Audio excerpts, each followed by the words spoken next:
পোস্টপার্টামের পরে চুল পড়া দেখে যদি মনে হয় আর কি চুল ফিরবে, আজ আমি কোনো ম্যাজিক দেখাবো না। আজ আমি দেখাবো কেয়ার, পেশেন্স আর একটা ছোট রিচুয়াল। তার জন্য আমি প্রথমেই একটা পাত্রে ডাবল বয়েলিং প্রসেসে কোকোনাট অয়েলটা গরম করে নিচ্ছি।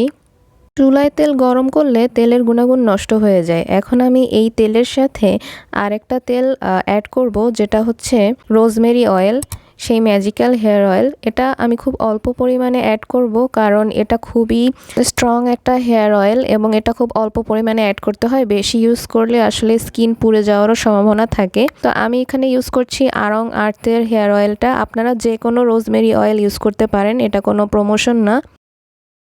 আমি আমার হাতের কাছে আড়ংয়ে এই রোজমেরি অয়েলটা পেয়েছি, তাই সেখান থেকেই পারচেস করেছি, আর তারা কেনই বা আমাকে প্রমোশন দেবে।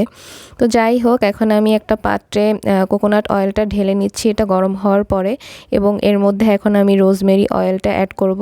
আমি এখানে 2 থেকে 3 ফোঁটা অ্যাড করেছি এবং খুব বেশি পরিমাণে পড়ে যাচ্ছিলো, তাই আমি তাড়াতাড়ি উঠিয়ে ফেললাম। এখন আমি এটা একসাথে মিক্স করব, এরপরে আমি আমার চুলে ম্যাসাজ করব। অনেকে বলে postpartum hair fall normal, but মনটা নর্মাল থাকে না। তাই আজ হেভি সলিউশন না, আজ জেন্টেল কেয়ার। রোজমেরি অয়েল আমি ডিরেক্টলি লাগাইনি, কারণ স্ট্রং অয়েল সবাই টলারেট করতে পারে না।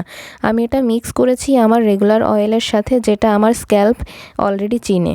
আমি আগে আমার পুরো চুল ডিট্যাঙ্গেল করে নিচ্ছি, কারণ আপনি হেয়ার অয়েল বলেন অথবা কোনো প্যাক বলেন, আপনি চুলটা আগে ডিট্যাঙ্গেল করে নিতে হবে, আদারওয়াইজ আপনার চুল আরও বেশি পড়বে, আরও জট লাগবে। রোজমেরি অয়েলের সায়েন্টিফিক এভিডেন্সও আছে যে এটা চুল পড়া কমাতে এবং নতুন চুল গজাতে সাহায্য করে। এটার একটা সায়েন্টিফিক পরীক্ষা করা হয়েছিল 2% মিনক্সিডিলের সাথে। এটার একটা পাশাপাশি পরীক্ষা করা হয়েছিল এবং সেটাতে দেখা যায় যে রোজমেরি অয়েলও 2% মিনক্সিডিলের মতোই খুব ভালো কাজ করে। তো যাই হোক, আমি এখন চুল ডিট্যাঙ্গেল করে নিলাম। এখন আমি আমার মাথায় এই অয়েলটা অ্যাপ্লাই করব। এটা মেইনলি স্ক্যাল্পের জন্য। স্ক্যাল্পে আগে হেয়ার অয়েল অ্যাপ্লাই করব, যেহেতু আমার স্ক্যাল্পেই চুলটা নতুন করে গজাবে এবং রোজমেরি অয়েলটা স্ক্যাল্পে ভালো কাজ করে। এরপরে স্ক্যাল্পে লাগানোর পরে আমার হেয়ার লেন্থে অয়েল অ্যাপ্লাই করব, কারণ চুলের লেন্থে আলাদা করে যত্নও করতে হয়, কারণ হেয়ার ফল তো শুধু রুটে না, এন্ডসেও কেয়ার চাই।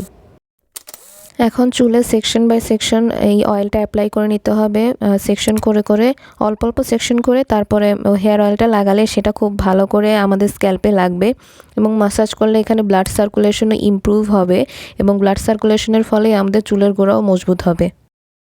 রোজমেরি অয়েল কোনো ওভারনাইট মিরাকেল না, বাট কনসিস্টেন্সি হলে এটা স্ক্যাল্প সার্কুলেশনে হেল্প করতে পারে এবং পোস্টপার্টাম ফেজে জেন্টেল থাকাই main. Slow care is still care. যদি তুমি পোস্টপার্টাম মম হও আর আয়নায় দাঁড়িয়ে চুল দেখলে মন ভারী হয়ে যায়, তুমি একা না।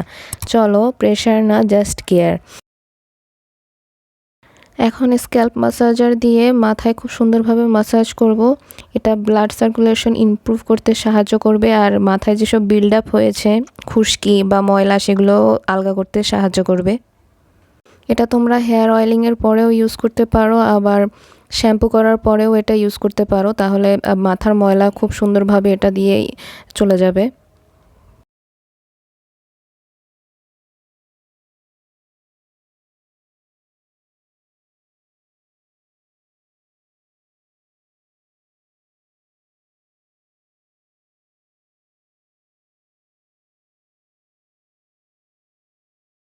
এই জার্নিটা আমি ডকুমেন্ট করব, তোমরা চাইলে আমার সাথে থাকতে পারো। আর কমেন্ট করে বলো তোমরা কি রোজমেরি অয়েল ইউজ করছো কি না। লাইক এবং সাবস্ক্রাইব করতে ভুলো না। তো এই হচ্ছে আমার চুলের ফাইনাল লুক। একদিনেই আমার যথেষ্ট ভালো লেগেছে, এরপরে আমি আরও ট্রাই করব। সামনে আবার নতুন কোনো ভিডিও নিয়ে চলে আসবো। ততদিন পর্যন্ত আল্লাহ হাফেজ।